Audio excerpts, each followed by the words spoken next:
Ferran Fisas, vamos a empezar por una preguntita un poquito trampa, porque tú hablas en este libro, que ahora hablaremos de él, de los cocos, y no estamos hablando ni de Coco Chanel, ni estamos hablando de los cocos como fruta exótica. ¿De qué hablamos, según Ferran Fisas, cuando nombramos la palabra cocos? En casa, los cocos son el nombre con que cariñosamente se autodenominan y hemos aprendido a denominar a nuestros cónyuges. En nuestra organización de empresa familiar hay un espacio para ellos, ¿no? Tienen un sentido. Ellos son los responsables, junto a nosotros, de transmitir a nuestros hijos los valores de la empresa, los valores de la familia empresaria, ¿no? Y por lo tanto, aunque les exigimos, como casi todas las empresas familiares, a ciertas renuncias, a ciertos sacrificios, hemos pensado de que tienen que ser copartícipes también de nuestras actividades, ¿no? Y provisadamente al principio, ellos mismos se organizaron en una especie de comité, ¿no?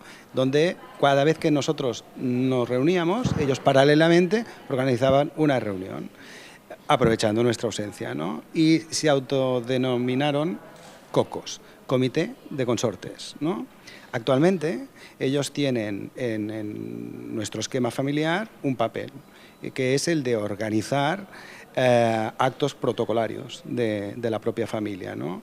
Y principalmente en la salida familiar que anualmente hacemos todos los miembros, que ya somos más de 80, y la organizan ellos. La verdad es que desde que la organizan ellos sale mucho mejor, porque se sienten muy implicados, se sienten necesarios y evidentemente desde que lo hacen ellos, que ya hace bastantes años que lo hacen, se han eliminado las críticas, las observaciones y cualquier otro comentario negativo al respecto, ¿no? Sí, eso ha sido un éxito realmente. Una postura inteligente, porque los cocos, organizados también de una manera, entre comillas, negativa, pueden suponer para una empresa familiar un problema importante, ¿no? Sí, evidentemente, ¿no? Uno es hijo siempre, pero esposo o esposa no necesariamente, ¿no? Aunque no es mi caso, yo he tenido 2 esposas y nunca he tenido un problema. Creo que hay otras personas sí pueden tener estos problemas, ¿no? Con su cónyuge, que no interprete bien su rol o no lo acepte simplemente, ¿no?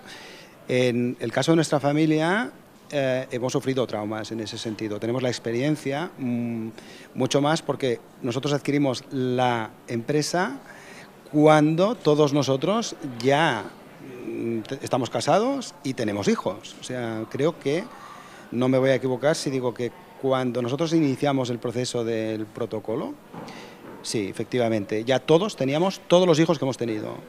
Por lo tanto, la incorporación de algunos elementos como las capitulaciones, etcétera, para algunos representaron un trauma, ¿no? Y hubo que dar explicaciones y dependiendo de cómo lo habías vendido esto, de tu capacidad también de expresarte y tal, el trauma era mayor o menor, ¿no? Pero sí. Hay que tener en cuenta también de que en un proceso de transmisión patrimonial, pues existen ciertos peligros, ¿no? Cuando transmites parte del patrimonio a alguien que no es de la familia y esa persona deja de ser miembro de la familia, ¿no? Ahí se pueden producir conflictos que es preferible prevenir. Una empresa familiar que la adquirís vosotros a principios del siglo XX, pero que tiene 200 años, pero no pertenece a vuestra familia desde hace tanto tiempo. No, la empresa fue fundada por la familia Lacambra en 1808. En el año 80 la empresa está en una crisis muy fuerte y es propiedad de 2 hermanos que deciden cerrarla, liquidarla. Se dirigen a un bufete de abogados donde está mi padre.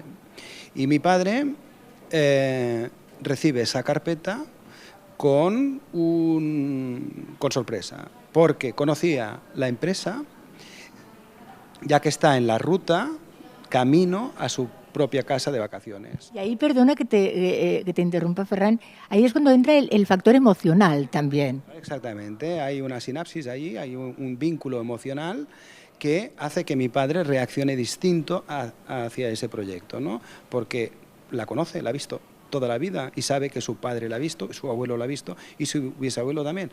Y por lo tanto reacciona de distinta manera, ¿no? Y se implica de distinta manera y adquiere un compromiso, ¿no? Que es, no voy a cerrar la empresa, voy a intentar reflotarla. Lo intenta junto a la familia propietaria y por agotamiento de la familia propietaria original, ellos deciden marchar. Y él, a pesar de que no tenía recurso alguno, insiste, la adquiere, se hace cargo del pasivo, junto a otros 3 socios y tira adelante. Posteriormente, 2 de estos socios, que son su yerno, es decir, mi cuñado y mi propio padre, adquieren las participaciones de los otros 2 socios, eso ocurre en el año 2000, y se inicia el proceso ya de conversión hacia una nueva empresa familiar. No hay pocas cosas más difíciles que la gestión de una empresa familiar y hay pocas estructuras empresariales más difíciles de conocer desde el exterior que las empresas familiares, o porque ellos prefieren no sacar lo que consideran trapos sucios, o porque realmente ellos funcionan de una manera interna muy peculiar y no les apetece que nadie se meta, también entre comillas, en sus cosas. Pero tú vas y escribes un libro que es el manual de supervivencia para la empresa familiar. Y esto no sé si va a hacer pupa a las empresas familiares o las va a sacar un poco de los apuros. ¿Cómo lo ves? No sé, no. Primero, no cuento nada que sea extraordinario. Nosotros hemos vivido los mismos problemas que puede vivir cualquier otra empresa. Y cualquier otra empresa familiar. Es decir, los problemas familiares son los propios de cualquier familia, los propios, los mismos, ¿no? Y evidentemente algunos de ellos se pueden trasladar a la empresa. ¿Cómo afectará? Estará en función de los elementos, de los mecanismos de protección que tiene la empresa para defenderse de la familia. Yo creo que nosotros hemos creado unas estructuras muy capaces de defender la empresa de la familia, ¿no? O sea, la empresa es la débil y tenemos que defendernos del fuerte, que es el propietario, y el propietario es la familia. Si estas estructuras son sólidas, pues no ocurre nada. No ocurre nada y a nosotros, bueno, yo lo explico en el libro, hemos cometido errores, por supuesto que sí, hemos pecado ingenuos, por supuesto que sí, pero hemos corregido y creo que hemos llegado, no te diré a un nivel de excelencia en organización familiar, por supuesto que no, pero sí a un nivel que nos permite tener cierto control y cierta aceptación por parte de todo el mundo para aceptar unas reglas del juego que son las que hay y que funcionan, ¿no? Defender a la empresa de la propia familia. El objetivo realmente es un objetivo que sí, a priori suena fuerte. Y para eso implicáis a todos los miembros de la familia desde bien pequeñitos. Desde muy pequeños, desde que tienen conciencia, desde el momento en que descubren que ellos existen, les hacemos vivir una realidad paralela a ellos, ¿no? Que forman parte de una familia empresaria. ¿Esto cómo lo hacemos? En una etapa que empieza a los 4 años hasta aproximadamente los 16 y que nosotros le llamamos etapa del descubrimiento, ¿no? Organizamos actividades lúdicas principalmente para estos chicos y chicas, ¿no?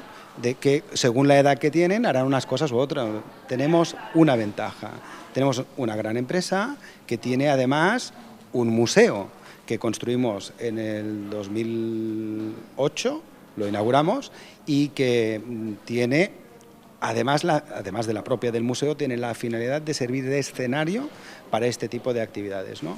Así que nuestros jovencitos, cuando son niños, ya empiezan a darse cuenta de que tienen algo que es distinto, un lenguaje que es propio de la familia, que es propio de la empresa, hacen suyo un espacio, empiezan a entender que esa nave se llame de esta manera, la otra se llama de la otra y por qué, empiezan a entender de que hay productos que se empiezan a valorarse por su nivel de dificultad, ¿no? Por el precio que tienen, esto es difícil de hacer, y cuando lo ven por allí, en fin, van asimilando, van adquiriendo ese hábito, ese lenguaje que es propio, ¿no?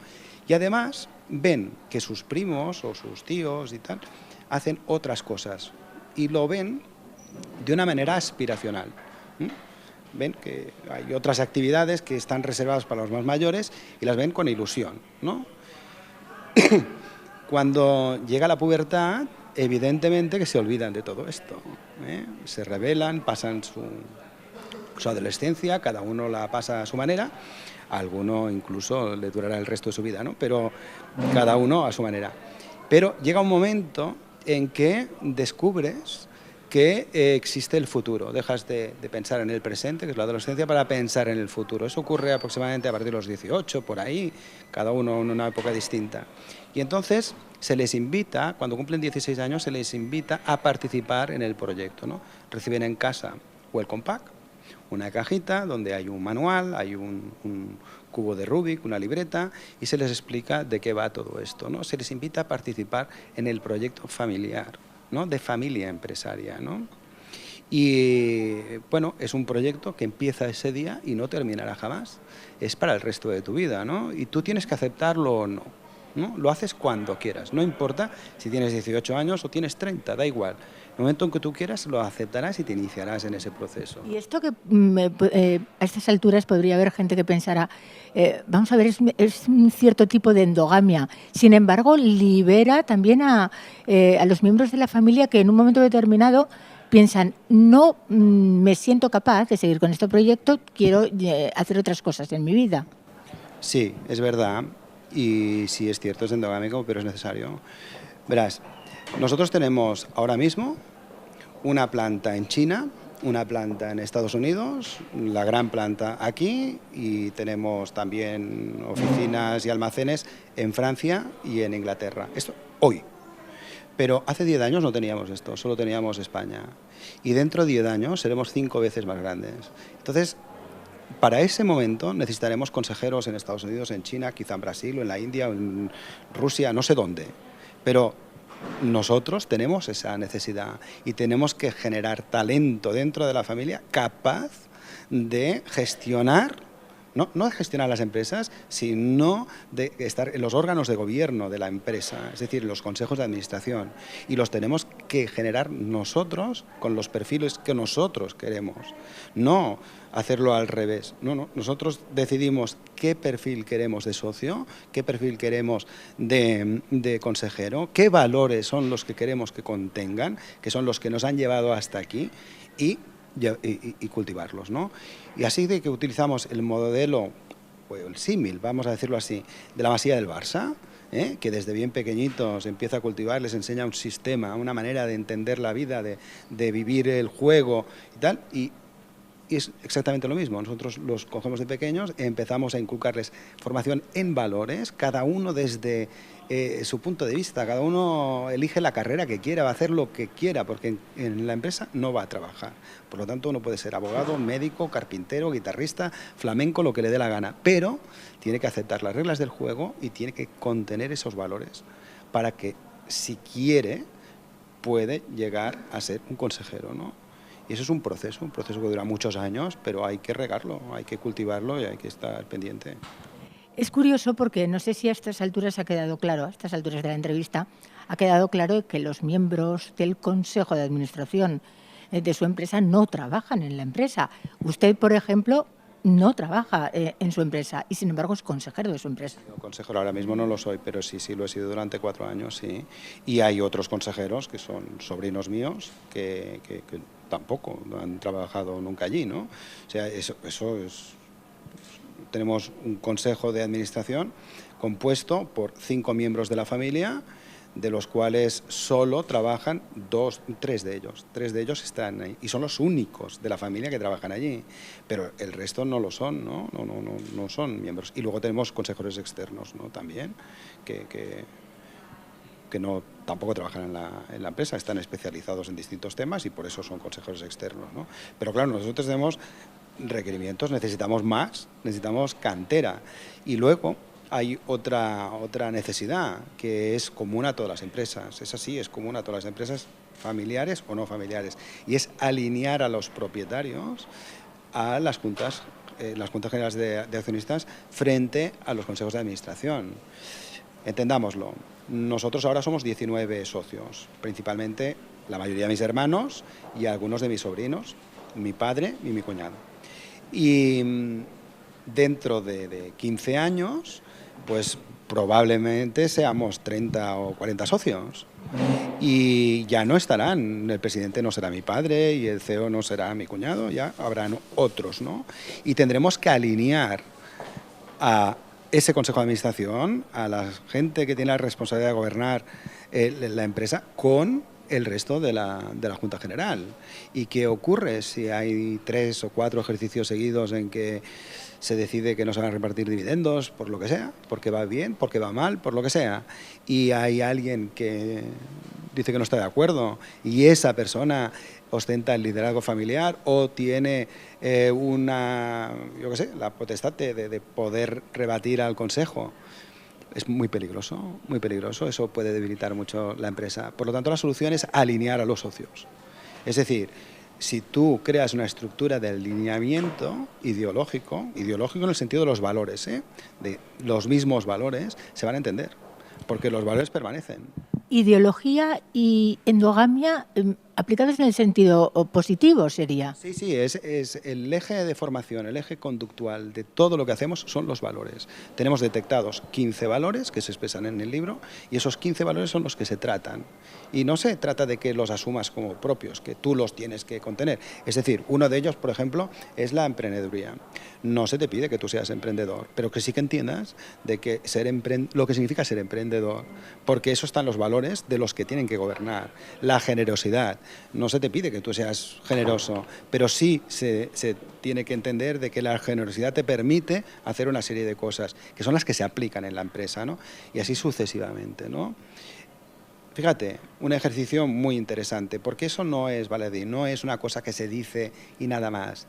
Pero uno de los ejercicios que se hace es, por ejemplo, tomar al director de recursos humanos y que explique a los jóvenes, a los futuros socios, cómo aplica este valor, precisamente, el de la generosidad, en su departamento.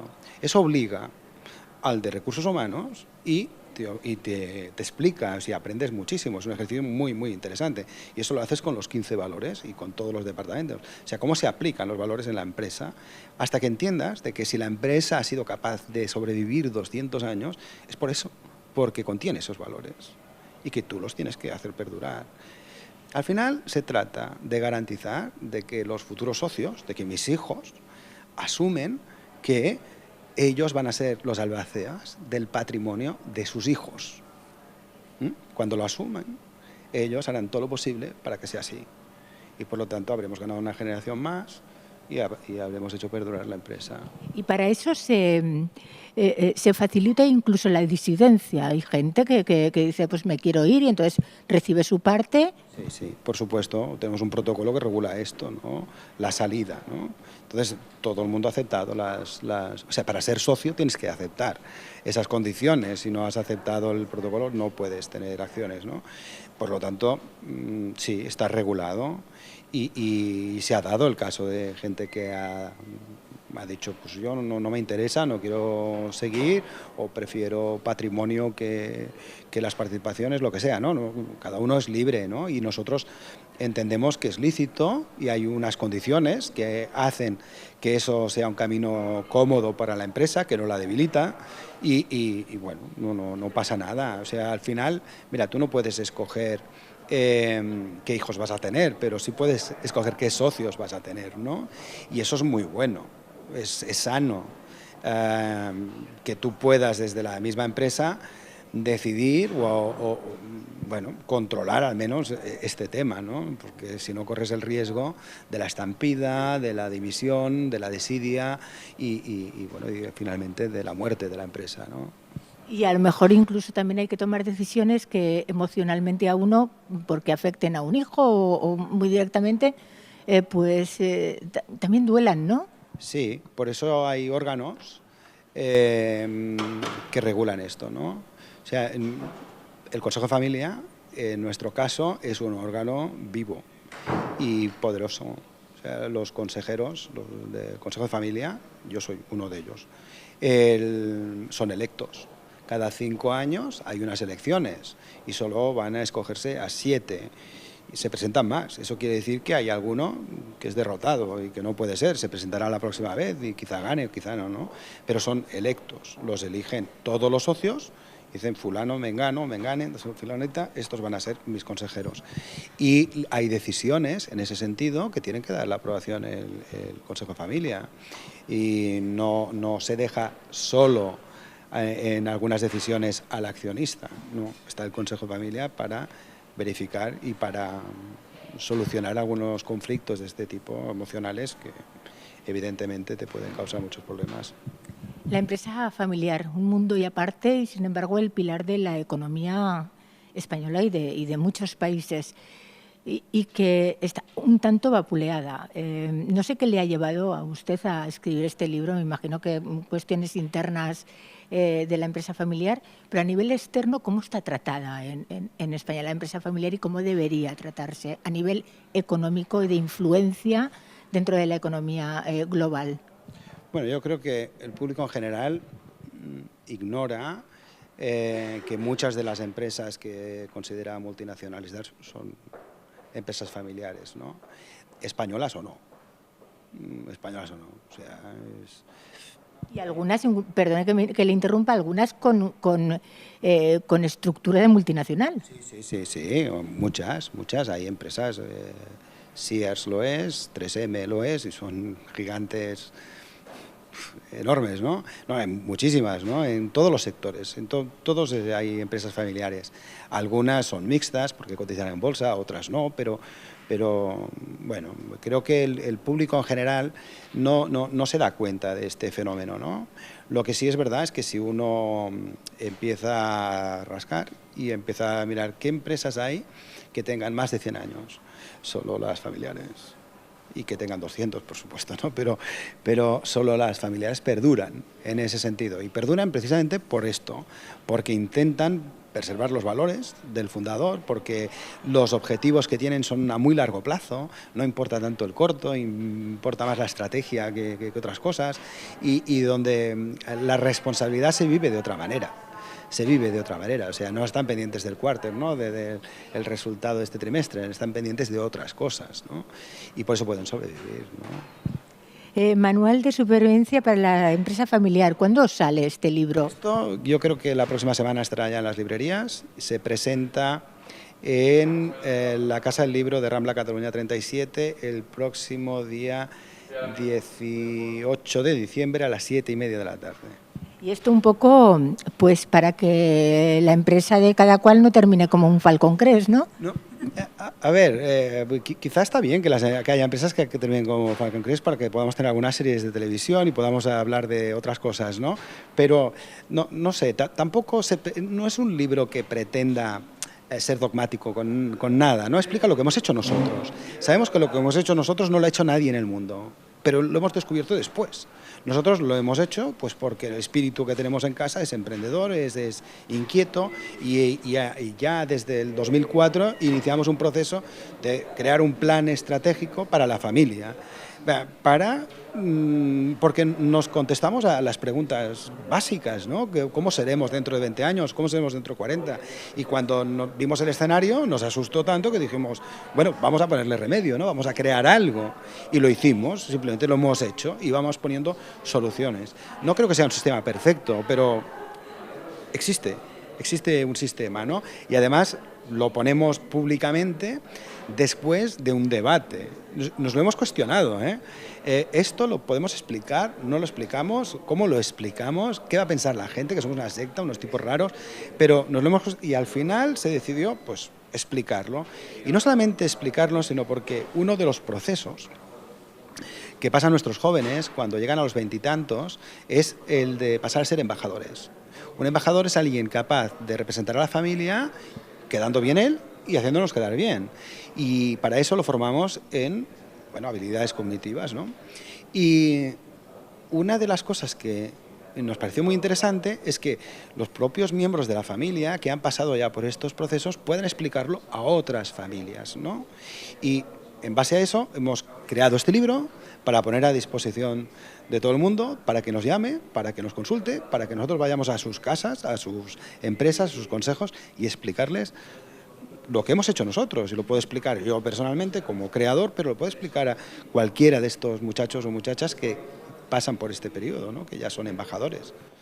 Un libro que casi es una guía de buena praxis empresarial. Sí, y de mala también, porque explicamos nuestros errores, ¿eh? O sea, es un libro que se explica desnudo, ¿eh? O sea, aquí se explica mis problemas personales, cómo he asumido, porque está escrito en primera persona, y cómo he llegado a esta conclusión, las dificultades que he tenido para ponerlo en marcha y bueno, y finalmente las satisfacciones que da cuando ves que está funcionando, ¿no?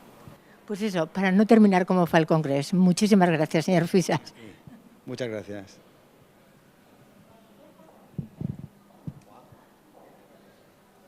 Poniendo aquí la fotito de... Espera que hago el sincro. Emma, un minuto.